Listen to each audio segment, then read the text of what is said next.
Mysterio happens to be from Earth 833, but he's not the only one, which might actually tie it around to a video I made previously on Spidey UK.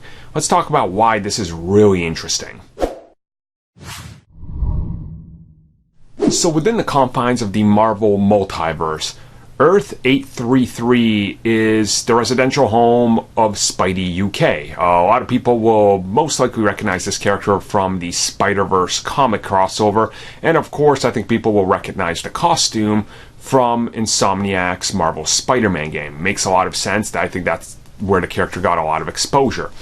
Earlier in the year, specifically at New York Toy Fair, we saw that the Far From Home lineup had Spidey UK, specifically that suit and everything, and he was in the Far From Home, like marketing and everything, and a lot of us just kind of dismissed it. I made a video about it. Like I said, I'll put it up there if I remember. You guys can click it and watch it. And I specifically talk about that fact that it's really weird that they're including that. Sometimes they always include figures like this, but it's an interesting fact that they mention Earth 833, which is where he's from, and then we've had these toys lining it up, and then Mysterio saying he's from that universe. Of course, the film even having a location in the UK kind of raises a lot of questions, and it's asking, and it's having a lot of people ask whether this is a hint towards him actually appearing in the movie or something along those lines.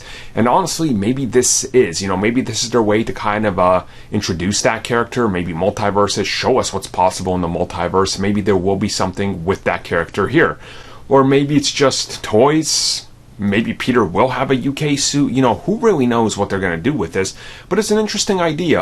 Certainly raises a lot of questions, a lot of interesting questions. And I think when it's all said and done, if he appears in this movie, I think this opens up a whole nother can of worms that a lot of people are going to want to get into, which could expand the Spider-Man film mythos way beyond what most people thought possible. So, what are you guys' thoughts on this? Spidey UK, do you think he's in the movie or not?